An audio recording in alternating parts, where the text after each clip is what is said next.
to our very first panel talk at Future Fair 2025. Today's program, New Models, Empowering Artists and Creating Entry Points for New Collectors, delves into innovative approaches within the art world.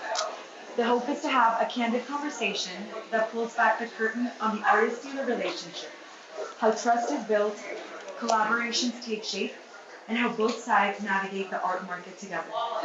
We also hope to explore entry points for new collectors seeking to engage with contemporary art in meaningful ways. I'm pleased to introduce your host and moderator, Alexandra Steinacker Clark, and panelists behind me, you'll see them, Bibi Zavieh, founder of newcube, exhibiting in booth R1, exhibiting artist, Rachel Hakimian Emenaker, who just won the Best Booth Prize and 21C Museum acquisition by Art Logic. And collector and philanthropist Pamela Hornik. Thank you. Thank you so much for that great introduction. And thank you everybody for being here this afternoon for our panel. I'm just going to reiterate the title, New Models, Empowering Artists and Creating Entry Points for New Collectors. We're here at Future Fair in New York City. And I'm Alexandra. I'm an art historian, writer, and the founder of the All About Art podcast and of a London-based membership platform that works to demystify the professional art sector and help emerging arts professionals find their way in the sector. And I'm here to host this panel discussion between, as you know, already kindly introduced, Rachel Hakimian Emenaker, philanthropist and board member of the ICA San Francisco, Pamela Hornik, and Bibi Zavieh, founder of newcube, a artist platform and art advisory. Just to add, we can take some questions at the end and we can open up for discussion then. But just to start us off, before I dive in with any specific questions, I would love to ask all of our panelists to briefly introduce yourselves. Bibi, would you mind starting us off? Sure. Well, hi. Thank you for coming. Thanks, Alexandra. Thank you, Pamela. Thank you, Rachel. So I'm Bibi. I'm the founder of newcube. I'm also an art historian by training. I studied in Paris and then very quickly moved over to London, worked at Christie's for about 8 years between London and Dubai, specialized in contemporary art and subspecialized in contemporary Middle Eastern art.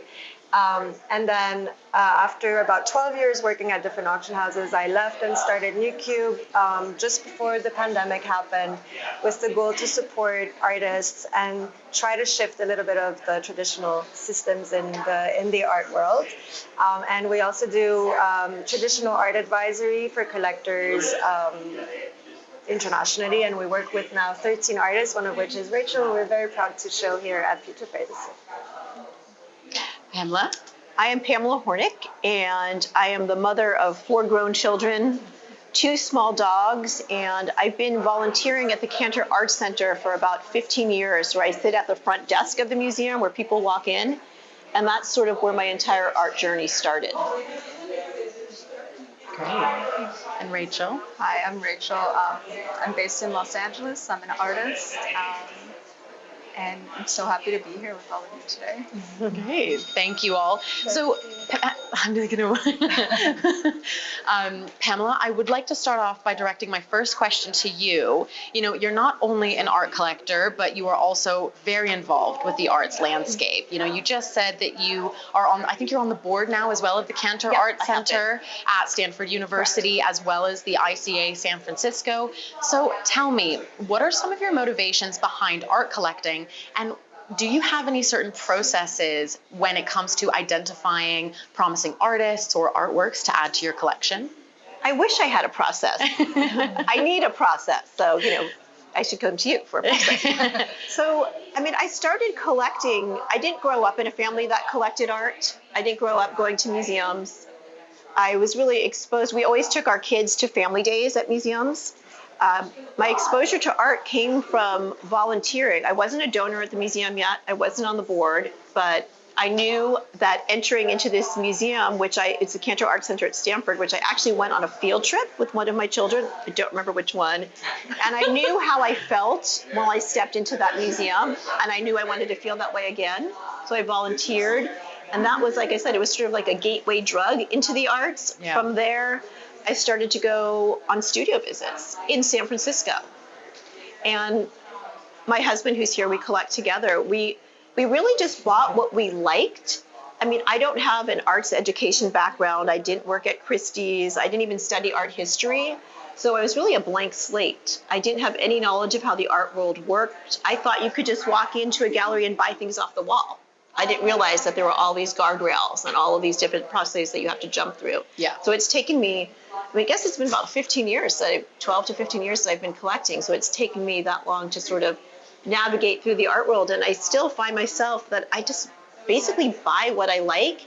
And if that artist does really well, if they end up being acquired by museums or having exhibitions, it's luck.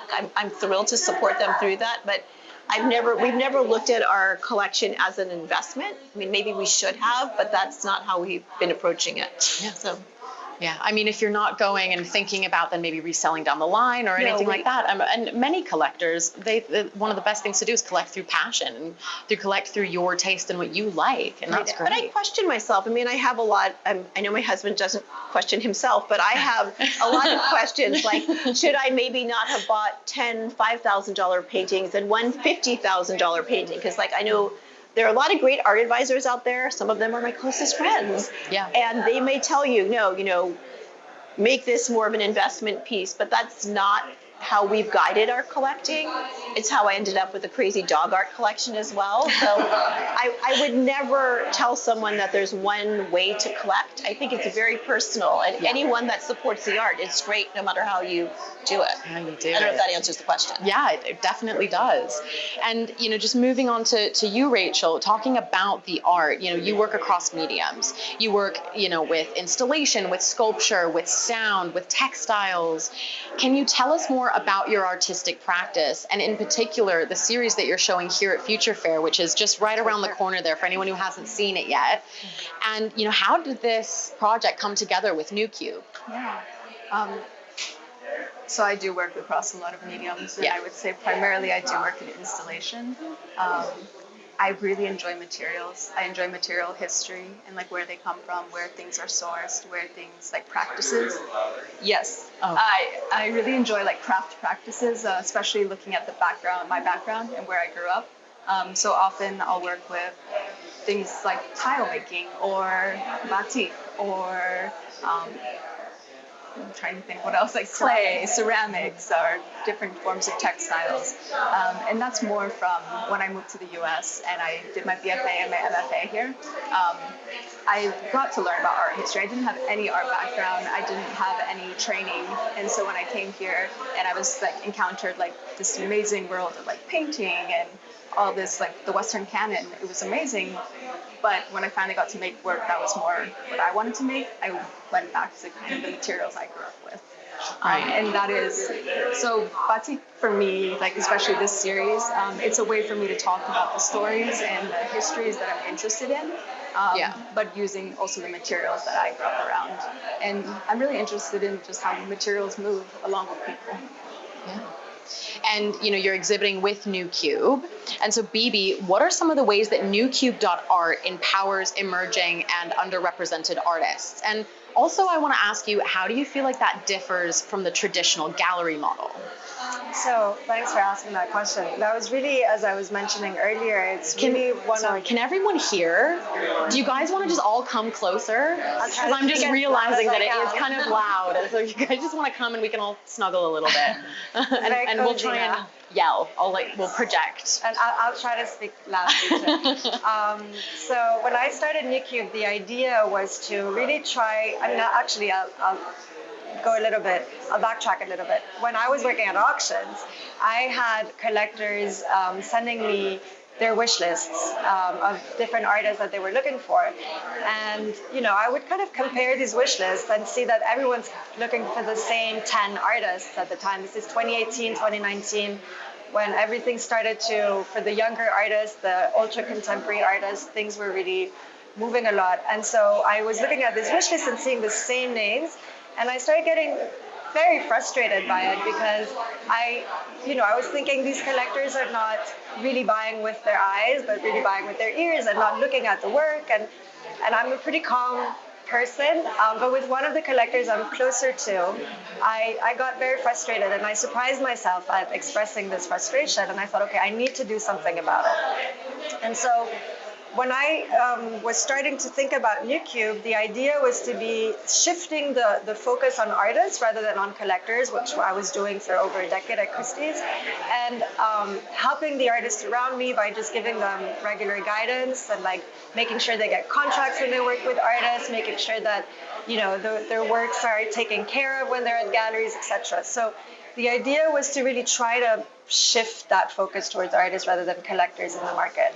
And thankfully, I met wonderful artists along the way. Some I've been following for years. Rachel and I met when she was at UCLA doing her MFA, and I've been watching her for a couple of years, and we've been dreaming of this collaboration. So that was really the point, was to create these partnerships with artists. And in a way, not having a physical space, we were able to shift also our budgets towards more helping the artist, taking a lesser commission than the traditional 50-50 commission that galleries take, and that way really help them grow and connect them to the right people in the industry, and making sure that they're doing, they're getting the guidance that they need, especially once they come out of school. Because when you're doing your MFA, you usually have an assigned studio in the university, and then you're graduating and you're kind of left on your own. And they don't necessarily teach you how to price works. They don't necessarily teach you how to read contracts. And so that was really the idea behind it. And so from then on, we also, after a couple of years, when things started going back to physical, people going back, after COVID, the advisory that I had done for years, also in parallel to my work at Christie's, also picked up, and a lot of the collectors I was working with were also asking me for traditional advisory. So I was able to combine both in the best way possible. Yeah, I think it's quite interesting because, you just mentioned that galleries typically take 50-50. So like if you go to a gallery and you purchase an artwork, the funds, what you pay for the artwork, 50% goes to the artist and 50% goes to the gallery. And that's something that I advocate for because I've worked in galleries. I know how much work goes into running a gallery, but it is kind of a difficult system sometimes, and because you have these overhead costs and you have a lot of things that you need to think about. And so I guess kind of differing your model a bit by being nomadic, but still, doing art fairs. I think that's really positive because people see the art physically and engage with the artist and with you, and that's also important. And so finding new ways of as is with our title of the panel, empowering artists, but creating new entry points for collectors. These are the new models that we need to be thinking about in the art world that's ever changing right now, especially. But my next question is for Pamela. What advice would you give someone wanting to dip their toe into art collecting, but also, and a piece of advice for someone who wants to get a bit more involved in the arts, similar to you with your position on the board of arts institutions? I don't like to give advice. But I'm happy to share my experience, which is basically with art. Like I said, there are so many different ways to approach collecting, and there's no right or wrong way to do it. I think that the most important thing is that you see a lot of art, so you know what you like. And I tell people I got my arts education from Instagram. Because if you just go online, you can see a lot of art. And that's a simple way that you can do things from your home. Obviously, going to fairs, say what you want about fairs, but walking through a fair, I discover new artists. I just did that walking around here this afternoon. There's also places like sometimes if you just want to, again, you have to decide what you want to collect, why you want to collect. And then you can go to places like artist residencies, MFA program shows. There are all different levels to enter the art world. You can decide you want to collect prints or photography, which might be more accessible. And that's the other thing that I think we don't really talk about a lot in the art world, is the accessibility to art, sort of those unwritten things. Like I remember walking into galleries and honestly just thinking I could buy a piece of art, which you can in some galleries, and at some fairs, people will just be upfront and let you buy the art because you are a good person. But in all honesty, it took me a lot of years of putting in the time before certain galleries would even talk to me, sell to me, or even reply to my emails. And I think that's the thing that a lot of us don't talk about. And I don't know that can ever be changed. I think that I always tell people to think of galleries as a museum where you can sometimes buy the things, like walk in like you own that place because it's for you. But I don't know, like as far as accessibility points, it takes a while for people to get to know you. And that's even like you don't, for the most part, you can just jump into a museum and join the board. But I would always say with anything, whether it's a museum or a residency program, you probably first want to become a member and see if you even like it, you know, and see if you're mission aligned. I mean, you don't always have to volunteer for 15 years sitting at a desk. But there are different, just like it's been a journey for me. I think collecting or supporting the arts is a journey. And right now, I think all of us in this room know that the arts right now need support, and that's financial support. So, and a way to support the arts financially is just to become a member of organizations and then figure out where your people are. And then join the museum or the board that are your people or have your values. And that's, I want to say, it sounds so goofy, but I am very much values driven with my collecting as well as with the organizations that I'm part of. They're all free museums. Yeah. And we were just talking about, some of the barriers that one might face. For example, I don't know who exactly is in the audience right now, but just in case if someone isn't aware of, when you collect from maybe larger galleries, there is a certain process of vetting, of due diligence. That's the responsibility of the gallery. But also it is sometimes difficult when you have a lot of people wanting to collect a piece of art and everyone wants this one work. Someone's going to do what's called placing the artwork. Mm-hmm. And if a collector says, okay, I have this big art collection, I want to add this artist into it, that's good for the artist's career as well. And so there's a lot of thought that goes into it. It isn't just as simple as you want the artwork, you can go and you can buy it off the wall.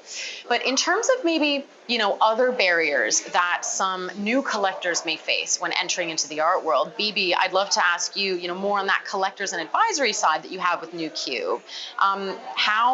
What are some of those barriers, and how do you think newcube helps lower those barriers? So accessibility was always something that was very important for me, and it was a challenge, as you're saying.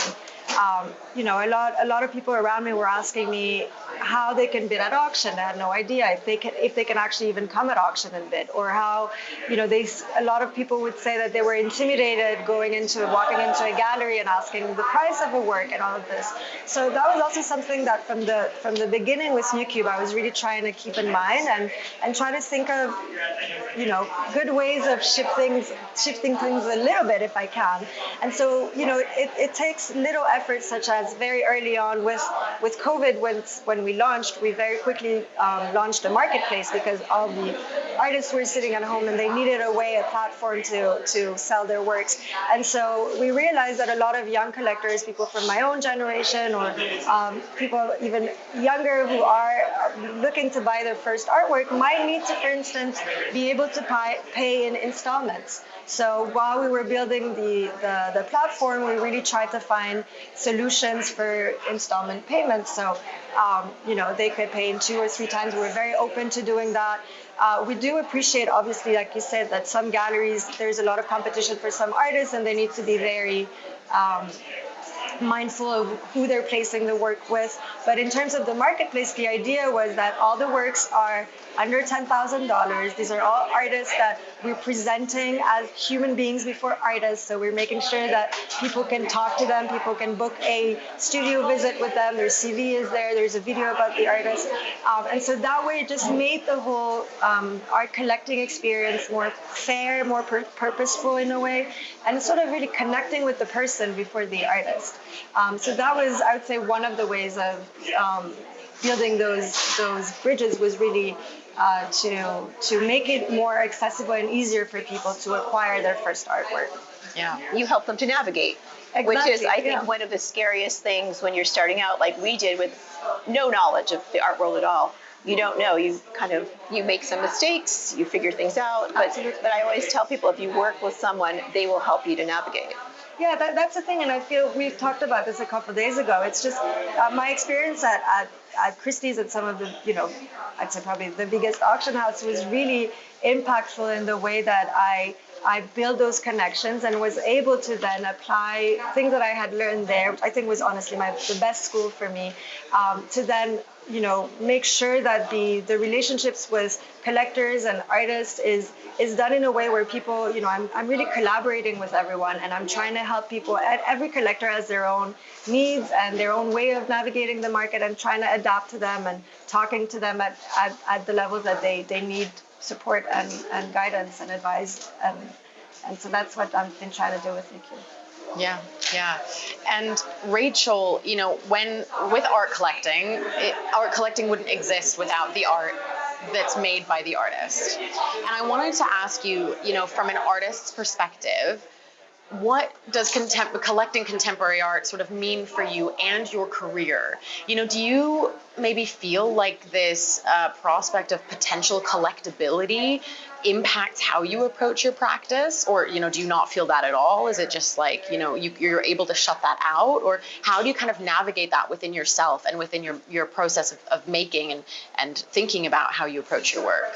Yeah, it's a great question. I would say for me, first and foremost, it's about the work. So a lot of my work is about these stories, and also about my culture, my background that I'm wanting to share, and I think they are important stories to talk about, and that's primary for me. I trust that in the making, they will hopefully go to a great home, and that's why I work with people that I do trust, like Bibi. But that is the hope, that they will, if somebody's going to live with them, that they'll kind of extend the life of these works and the visibility of them and collect. It's very important for my career, obviously, to continue to sustain my career, to keep making work, but it's definitely not the primary focus for me. Yeah, and you just said that it's really important for you to work with people that you trust, like Bibi. So I guess thinking about this whole entire ecosystem and how everyone sort of works together within the sector in order to be able to support collectors as well as artists, as well as other art businesses, and all of that sort of functioning together as an ecosystem is, really part and parcel of how we can function, as an industry. And so I want to ask, open it up to all of you as a bit of a discussion as my penultimate question. How do you think that the arts community can work together to create more accessibility? Pamela, this is something that you mentioned earlier on, as well as, greater diversity in art collecting from all of your points of view. Just like before we jump into this question, can I just like to add one thing? Rachel and I, when we were preparing for the fair, we really didn't talk about, I was very much trusting her in terms of what work she wanted to bring in. But from a perspective of art collecting, we had to talk a lot about the logistical approach to it, which, people tend to forget that. Shipping an artwork is on its own an art. So we had to think of that. We had to think of the way we could hang them in a way that sort of goes in line with her practice and also helps the collectors later on, those who will acquire it. But I think, going now back to the question you were saying, I think collaboration in this art world is a little more than it used to be, but it's still not enough. Having people like Pamela, who I've now known for a couple of years, and talking to her, talking to artists like Rachel, talking to people like you who are really trying to send that message to the wider world is really, really, really important. And we're not a traditional gallery. So the goal is not to represent the artist. The goal is to vouch for the artist. The goal is to sort of mentor them the best way we can, and then introduce them to the right people so that they can then go on with their careers and work with the galleries that they want. And, we take works on consignment, but if the gallery or if a museum or institution wants to show their work, we make sure that those works are made available for them, because first and foremost, the work needs to be seen. So I think that's really at the core of what we're trying to do. So in that aspect, it's really working with collectors, artists, and curators and gallerists to make this work. And I think with accessibility in the arts, you really have to define what you mean by that. Like, there's all different ways to make different arts accessible to people. And I think, like you were saying about collaborating, like I said, you have to, museum accessibility is more than having a free museum. It's like whether people can get there, whether you have ramps. I mean, so the word accessible, I think, is like a hard word to work around. But as far as if you're just talking about the art world and collecting, I think people, like you were saying, collaboration. It's about relationships. It's about more people. Like I'm looking at Patton, who's from Arcadia, who does a residency. And when you came here today, I said, oh, I want to make sure you meet Bibi, who's working with artists. And I know you have similar goals. I think for the future of the arts and to make it kind of kinder, gentler. I don't think it'll ever be completely kind and gentle, because part of what people like about the art world is that it's not really accessible, right? Like you're trying to get that invite to the VIP hour, or you're trying to get that piece of work. Maybe everyone wants your piece and, like you're fighting for it. So there's a little bit of that in the art world, but to make it kinder and gentler, I think it's about relationships. It's about getting to know other people in the art world. And I'm looking around the room and I see an artist, Sarah, who I've known for a while. It's about like going to her coffee this morning, and while we were there, meeting people from MoMA and the Met just happened to be there. So it's about getting out in the art world and taking advantage of the things that you are offered. If you were invited to a studio visit, go to it. Connect your friends that work in the arts, because you never know who will collaborate. And I think you were talking about collaboration. So I think the future may not ever be completely accessible, but there may be more collaboration towards similar goals that, as a result, make certain parts of the art world more accessible. But like Gagosian, to me, like they're not going to suddenly become like, come in our back room, everybody, and let me pour you some Perrier. That's not going to happen. So, that seems like an unrealistic goal. That's true. I would like to add, since we were talking about Arcadia, and if you don't know them, look them up. They do an amazing work at supporting artists. The residency aspect is, for me, also really fascinating. I always had this dream of having a residency, and since we are here at the less than half salon, I wanted to say one thing that I've been talking a lot to Sia, that you guys know. We've been talking about how a lot of the female artists can't actually access residencies because they can't leave their families behind. And so we were thinking of how we can help that way. And that's how 2 years ago we launched a newcube residency in France, where the idea was to welcome the artists with their family, however they define their family.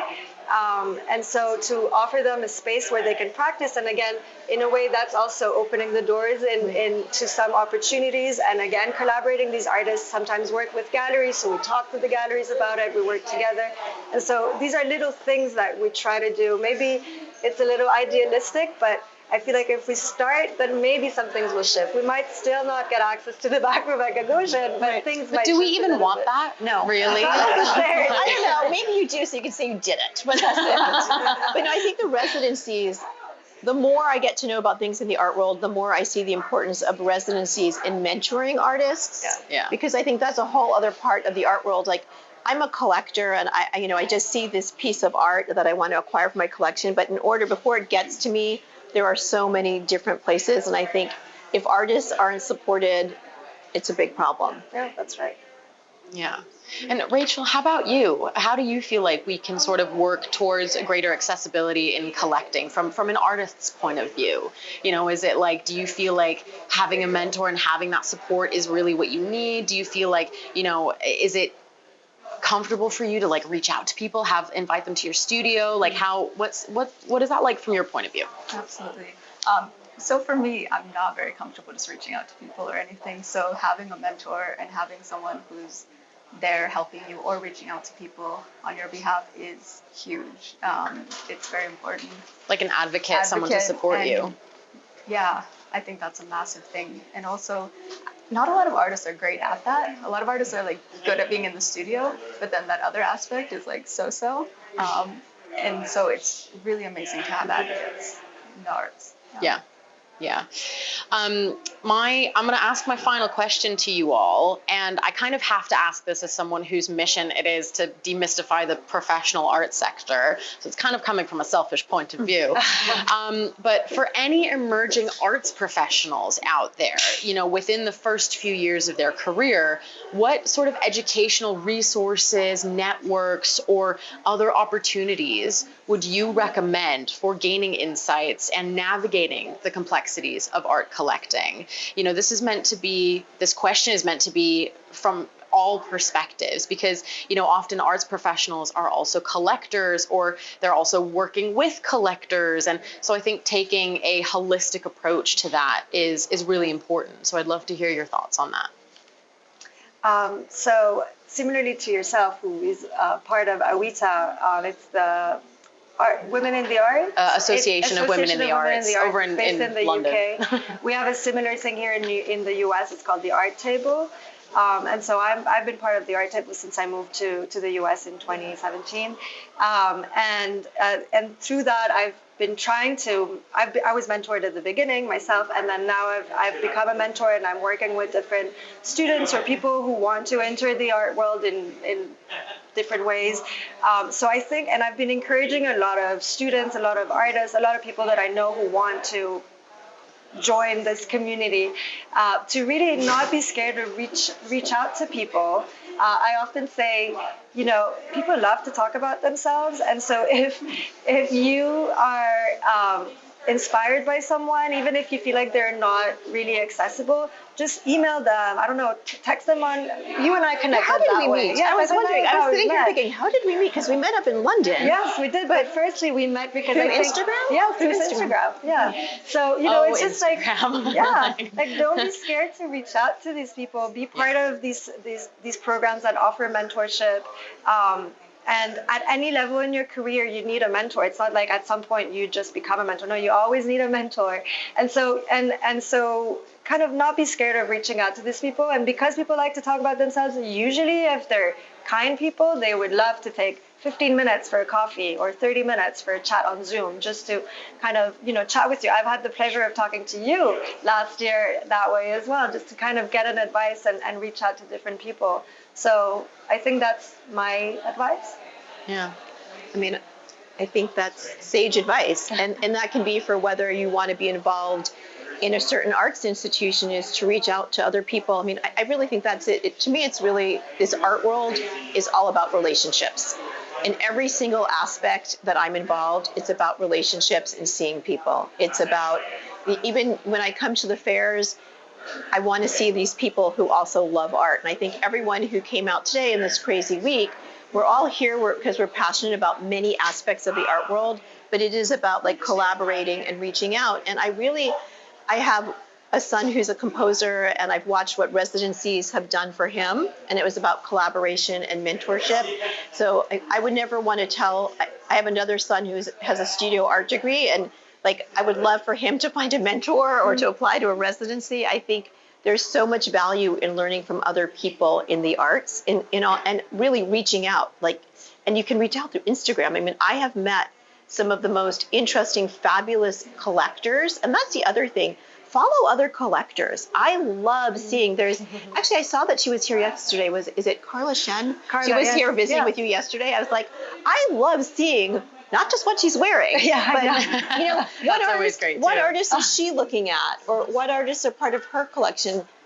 I follow you to see what's in your collection. You know, it's just What's your like, Instagram handle? No, I'm just kidding. I mean, literally, it's a really easy way, and it's, you know, you don't have to know a lot. You don't even have to. You just follow other collectors, and you sort of see what people are looking at. I agree. And as far as collection goes, I mean, I'm just gonna go back to relationships are so important. Yeah. And also relationships with other artists for me are very important, because I'm learning a lot from them, and they're, Yeah, I think and I'm actually, it's just because I had someone on my podcast who's actually exhibiting at Future Fair, and she's right over there as well. And I feel like it's so great when we're seeing people, like friendly faces in the crowd. But when I was speaking to Millie, who's a gallerist, she runs a gallery in London, and one of the lessons that I took from that podcast episode was about relationships. And she described the relationship between a gallerist, or in this case, you know, with your entrepreneurial endeavor, your advisor, your newcube.art platform, that sort of relationship that you have with your artist is key. And then also the relationships, though, that you're building with collectors is key. And then the relationship that they build with each other, as well as, you know, with other arts professionals who do things like panel talks, is key. And so that really does, and I'm just hearing that in every conversation I'm having with gallerists, with entrepreneurs, with collectors, with artists. And it is sometimes quite difficult to build these relationships. I can understand it can be intimidating or hard to reach out to people, but really like planting these seeds and seeing them grow, you never know what's going to happen down the line. And it's so great to also build that supportive community with each other, because especially in times like these, it's so important to have that, to rely on each other, to communicate, to gripe about the difficulties sometimes, but just, to build that community together. But that actually concludes all of my questions. And so I want to thank everybody for taking time to share your expertise on the panel.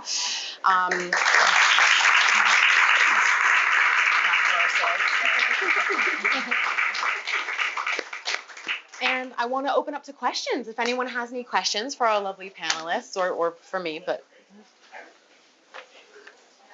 I actually have a question. Thank you all for being here. Phenomenal panel.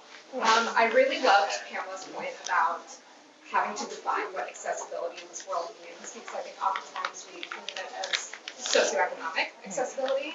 But I think another one is also geography-based. Like, we're all extremely privileged to be here this week and see a lot of phenomenal art. But I'm curious, especially in kind of this post-pandemic world that we're living in right now, both from an artist perspective in terms of the places that inspire you, in terms of how you create your art, and then from a collector and advisor perspective, in terms of where you're experiencing art. Are you seeing any sort of gentrification, in kind of the best sense of the word, in terms of where you're able to kind of draw that inspiration? It's a very good question. I think, again, going back to the beginning of newcube, the idea was to have it online so that geographical accessibility can also be attained. And so the artists that we were working with, Rachel and I are very similar in the sense that we have a very multicultural background. So I wanted the platform in a bit of a selfish way to reflect on that multicultural approach. And so the artists that we worked with were in Europe, in the US, some in Asia. And so through having this online platform, we were able to remove those barriers, I guess. And then, in collectors that I work with, sometimes like you, they are able to go to fairs. Sometimes they don't have the time to go to fairs. And so I say, okay, don't worry, I'm your eyes there and I'll be in touch with you. And that's why you have me, because you also have a life and you can't be at every 50th art fair that there are every other day in the world. So I think that's maybe a way to remove those geographical barriers. The internet. You know? I mean, that's the thing, is that even if you want to learn things like the Met online, like I was looking at a Fayum mummy portrait and I needed some more information about this portrait, and then I just Googled that in, and I don't know if it was AI or who told me that the Met had it, but that's the thing, is that a lot of people, they either can't get to museums or they can't get to a gallery. And that, I think that was one of the great things, and I think we really saw that during COVID, that I probably bought more art, saw more art, signed up for more art classes. Like I took classes at Sotheby's and Christie's and from all the museums, because I used that. And then as soon as we were back to being in person, I stopped doing that, because I still think that there's nothing like seeing the art in person. Like, I know you sent me the preview, but to turn the corner, and I advise everyone to just turn this corner to see your art, it's just completely different to see art in person. Yeah. So it'll never be fully accessible, because if you're in the middle of the country and you want to come to New York for the fairs and you can't, you just have to hope someone's posting the photos. Thank you. Do you want to say something? I could just say, as an artist, there is a limited, like, location matters greatly. And that is something I think about, because I have gone back and forth with moving to Armenia, and what would it look like to have a career if I was living there, and that's probably not as it's going to be a lot more difficult than living in Los Angeles. Yeah, you're based in LA, which is a great, I mean, for artists, yeah. that's an absolutely fabulous place to be. And I've known artists that have actually relocated to Los Angeles because it helps their careers. Absolutely. So there is an accessibility issue with it. Yeah. Any other questions? We can remove these. Yes, I think Great. Okay. Well, then thank you guys so much. I do.